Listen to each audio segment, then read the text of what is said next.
Students, എല്ലാവർക്കും ഇന്നത്തെ ക്ലാസ്സിലേക്ക് സ്വാഗതം. ഇന്ന് നമ്മൾ എടുക്കാൻ പോകുന്നത് ഫോംസ് ഓഫ് ഗവൺമെൻറ് ആണ്. തേർഡ് സെം BA ഇംഗ്ലീഷിലെ പൊളിറ്റിക്കൽ സയൻസിൽ ഇൻട്രൊഡക്ഷൻ ടു പൊളിറ്റിക്കൽ സയൻസ് പേപ്പറിൽ വരുന്ന 4th മൊഡ്യൂളാണ് ഈ ഫോംസ് ഓഫ് ഗവൺമെൻറ് എന്ന് പറയുന്നത്. അതിൻ്റെ 4th മൊഡ്യൂളിൻ്റെ കണ്ടൻസ് നമുക്ക് നോക്കാം. യൂണിറ്റേറിയനിസം, ഫെഡറലിസം, കോൺഫെഡറേഷൻ, പാർലമെൻ്ററി പ്രസിഡൻഷ്യൽ, അതിൻ്റെ ക്യാരക്ടറിസ്റ്റിക്സ്, മെറിറ്റ്സ് ആൻഡ് ഡിമെറിറ്റ്സ് ആണ് വരുന്നത്. അതിൽ നമ്മൾ ഈ സെഷനിൽ നമ്മൾ എടുക്കാൻ പോകുന്നത് ഏതൊക്കെയാണ്? ഈ 3 ഫോം ഓഫ് ഗവൺമെൻറ് ആയിരിക്കും. യൂണിറ്ററി, ഫെഡറേഷൻ ആൻഡ് കോൺഫെഡറേഷൻ ആയിരിക്കും നമ്മൾ ഇന്നത്തെ സെഷനിൽ എടുക്കാൻ പോകുന്നത്. അപ്പോൾ നമുക്ക് ഇന്നത്തെ ക്ലാസ് സ്റ്റാർട്ട് ചെയ്യാം. ഈ 3 സിസ്റ്റത്തെ പറ്റിയാണ് നമ്മൾ ഈ സെഷനിൽ ഡിസ്കസ് ചെയ്യാൻ പോകുന്നത്. Unitary, federal and confederation. Unitary system എന്താണ്? അതിലെ പ്രത്യേകത എന്ന് പറഞ്ഞു കഴിഞ്ഞിട്ടുണ്ടെങ്കിൽ എല്ലാ പവേഴ്സും കോൺസെൻട്രേറ്റ് ചെയ്തിരിക്കുന്നത് സെൻറ്ററിനായിരിക്കും കൂടുതൽ പവേഴ്സ് ഉണ്ടായിരിക്കുക.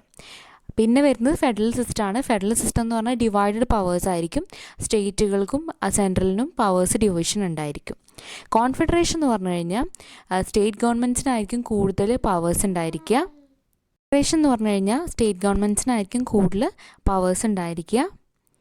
ഡീസെൻട്രലൈസ്ഡ് പവർ ആയിരിക്കും.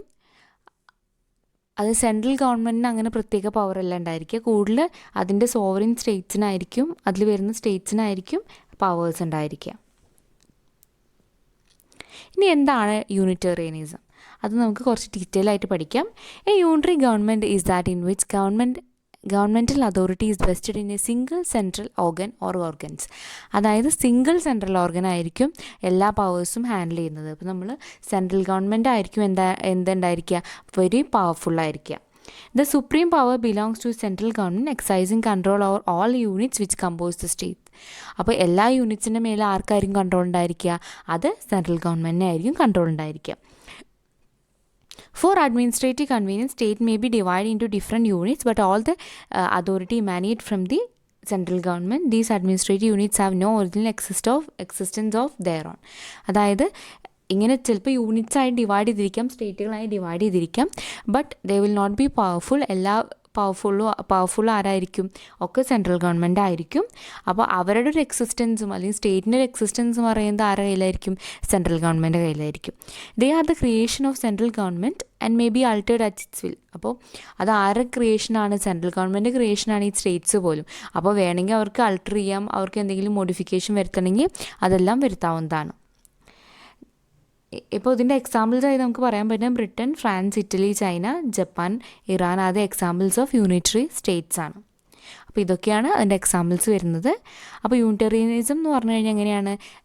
ഒരു പോയിന്റ് നിങ്ങൾ വ്യക്തമായിട്ട് മനസ്സിലാക്കുക. സെൻട്രൽ ഗവൺമെൻറ്റിനായിരിക്കും എല്ലാ പവേഴ്സും ഉണ്ടായിരിക്കുക. എല്ലാ പവേഴ്സും കോൺസെൻട്രേറ്റ് ഇരിക്കുന്ന സിംഗിൾ ബോഡിയിലേക്കായിരിക്കും. അവരുടെ ഒരു ഇഷ്ടാനുസരണമായിരിക്കും യൂണിറ്റ്സിന് പവർ കിട്ടുന്നുണ്ടായിരിക്കുക. അപ്പോൾ യൂണിറ്റ്സിൻ്റെ എക്സിസ്റ്റൻസ് എന്ന് പറയുന്നത് ആരുടെ കയ്യിലായിരിക്കും? ഈ സെൻട്രൽ ഗവൺമെൻറ് കയ്യിലായിരിക്കും. ഡോക്ടർ ഗാർണർ പറഞ്ഞൊരു ഡെഫിനിഷനാണിത്. നിങ്ങൾക്കത് ചെക്ക് ചെയ്യാം. നിങ്ങൾ ആൻസേഴ്സിലൊക്കെ ഉൾപ്പെടുത്താൻ പറ്റുന്ന ഡെഫിനേഷനാണ്. എങ്ങനെയാണ് എല്ലാ അതോറിറ്റിയും കൊടുത്തിരിക്കുന്നത്? സെൻട്രൽ ഓർഗനായിരിക്കും എല്ലാ അതോറിറ്റിയും കൊടുത്തിരിക്കുന്നത്.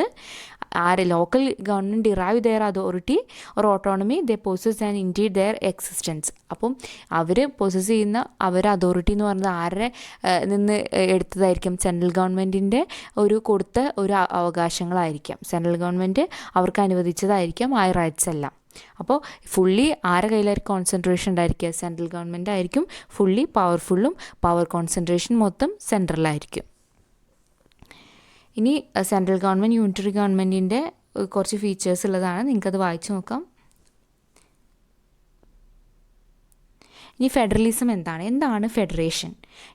Federalism? The word federation is derived from the Latin word foedus which means a treaty or agreement. അപ്പോൾ ലാറ്റിൻ വേർഡായിട്ടുള്ള ഫ്യൂഡസ് എന്നുള്ള വേർഡിൽ നിന്നാണ് ഫെഡറേഷൻ എന്നുള്ള ഒരു വേർഡ് വന്നത്. അതിൻ്റെ മീനിങ് എന്താണ്? Treaty or agreement. അപ്പോൾ ഈ ഫെഡറേഷൻ എന്ന് പറഞ്ഞാൽ ഒരു മോഡേൺ ആയിട്ടുള്ള ഒരു അറേഞ്ച്മെൻ്റ് ആണ്. അതിലെങ്ങനെയാണ് ഗവൺമെൻറ്റും സെൻറ്റർ ഉണ്ടായിരിക്കും. അതിനനുസരിച്ച് ഡിവിഷൻ ഓഫ് പവേഴ്സും ഉണ്ടായിരിക്കും. അപ്പോൾ നമുക്ക് ഇന്ത്യയുടെ കേസ് എടുക്കുകയാണെങ്കിൽ നമുക്കൊരു ഫെഡറേഷനായിട്ട് പറയാൻ പറ്റുന്ന ഒരു കേസാണ്. In federation, power and authority of state are divided and distributed between central and provincial governments. നമുക്കറിയാം സെൻട്രലിന് പവേഴ്സ് ഉണ്ട്, അതുപോലെ തന്നെ സ്റ്റേറ്റ് ഗവൺമെൻറ്റ്സിനും അവരുടേതായിട്ടുള്ള പവേഴ്സ് ഉണ്ട്. Central government is also called federal government, provincial governments are called differently in different nations. അപ്പോൾ പല സ്ഥലത്തും state ഗവൺമെൻറ്റ്സിനെ പല പേരുകളായിട്ടാണ് അറിയപ്പെടുന്നത്. സെൻട്രൽ ഗവൺമെൻറ്റിനെ ഫെഡറൽ ഗവൺമെൻറ് എന്നും അറിയപ്പെടുന്നുണ്ട്. They are called state governments in India and USA, provincial governments in Canada and Pakistan. നമുക്കറിയാം നമ്മളുടെ ഇന്ത്യയിലൊക്കെ എങ്ങനെയാണ് അറിയപ്പെടുന്നത്, സ്റ്റേറ്റ് ഗവൺമെൻറ്റ്സ് എന്നാണ് പറയുന്നത്. പിന്നെ പല സ്ഥലത്തും പല പേരിലാണ് ഈ സ്റ്റേറ്റ് ഗവൺമെൻറ്റ്സിനെ അറിയപ്പെടുന്നത്. ഇനി എന്താണ് ഇനി കോൺഫെഡറേഷൻ നോക്കുക. It's an organisation of some sovereign states ആണ്. അത് ജോയിൻ ചെയ്തിരിക്കുന്ന ഒരു കോമൺ പർപ്പസിന് വേണ്ടിയായിരിക്കാം. അത് ഡിഫൻസ് പർപ്പസോ അല്ലെങ്കിൽ വേറെ എന്തെങ്കിലും പർപ്പസിന് വേണ്ടിയായിരിക്കാം അവരെല്ലാവരും കൂടി ജോയിൻ ചെയ്തിരിക്കുന്നത്. They establish a common executive and legislature. ഒരു കോമൺ എക്സിക്യൂട്ടീവ് ആൻഡ് ലെജിസ്ലേച്ചർ ഉണ്ടായിരിക്കും. But the powers will be limited ആയിരിക്കും. പിന്നെ കോൺഫെഡറേഷനെ കുറിച്ചിട്ട് ലീകോക്ക് പറഞ്ഞ ഡെഫിനേഷനാണ്. നിങ്ങൾ ഇങ്ങനത്തെ ഡെഫിനേഷൻസൊക്കെ നിങ്ങൾ ആൻസറിൽ ഇൻക്ലൂഡ് ചെയ്യാൻ നോക്കുക. അത് നിങ്ങൾക്ക് നല്ല സ്കോർ ഉണ്ടാക്കാൻ നല്ലതാണ്. അപ്പോൾ ലീകോക്ക് പറഞ്ഞ കോൺഫെഡറേഷൻ്റെ ഡെഫിനേഷൻ എന്താണ്? It's not a single state. അതൊരു സിംഗിൾ സ്റ്റേറ്റ് അല്ല. It's a collection of independent sovereign states ആണ്. അത് എന്തിൻ്റെ പേരിലാണ് തുടങ്ങിയിരിക്കുന്നത്? ഫോർ എ സർട്ടൻ പേർപ്പസിന് വേണ്ടിയിട്ടായിരിക്കാം. പിന്നെ each of them will be legally free to withdraw from the confederacy. അവർക്ക് ആർക്ക് വേണമെങ്കിലും എപ്പോൾ വേണമെങ്കിലും അതിൽ നിന്ന് പിന്മാറാവുന്നതാണ്. അതുകൊണ്ട് തന്നെ അതൊരു പെർമനൻറ്റ് ബോഡിയല്ല. അപ്പോൾ ഇതെന്താണ്? It's a collection of independent States ആണ് എന്ത് പറയുന്നത്, കോൺഫെഡറേഷൻ എന്ന് പറയുന്നത്. അപ്പോൾ ഈ മൂന്നെണ്ണത്തിൻ്റെയും വ്യക്തമായിട്ട് നിങ്ങൾ ഡിഫറൻസ് മനസ്സിലാക്കണം. എന്താണ് യൂണിറ്ററി ഗവൺമെൻറ്, എന്താണ് ഫെഡറേഷൻ, അതുപോലെ എന്താണ് കോൺഫെഡറേഷൻ.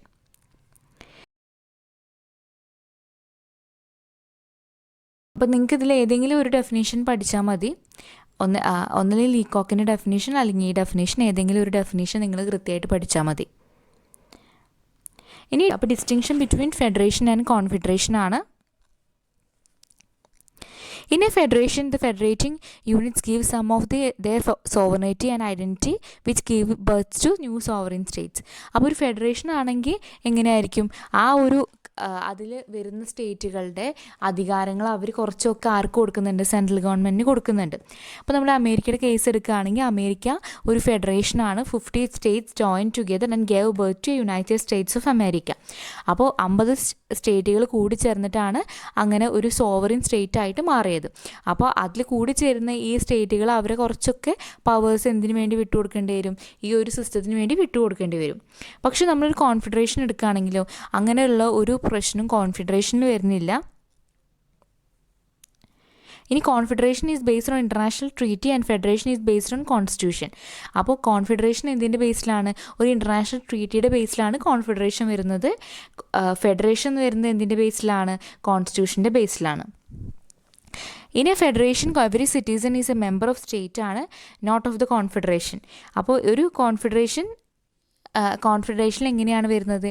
എല്ലാ മെമ്പറും ആ സ്റ്റേറ്റിൻ്റെ സിറ്റിസണാണ്. ഇപ്പോൾ നമ്മളൊരു എക്സാമ്പിൾ എടുക്കുക, ഈ ഫെഡറേഷൻ, അപ്പോൾ ഇന്ത്യയിൽ ഇത്രയും സ്റ്റേറ്റ്സ് ഉണ്ട്. അപ്പോൾ നമ്മൾ ആരെങ്കിലും നമ്മൾ കേരളത്തിൽ സിറ്റിസണാണെന്ന് പറയാറുണ്ടോ? ഇല്ല, നമ്മൾ ഇന്ത്യൻ സിറ്റിസണാണ്. പക്ഷേ കോൺഫെഡറേഷൻ ആണെങ്കിൽ അങ്ങനെയല്ല, അവർ ആ സ്റ്റേറ്റിൻ്റെ സിറ്റിസൺഷിപ്പ് തന്നെ ആയിരിക്കും അവർക്കുണ്ടായിരിക്കുക.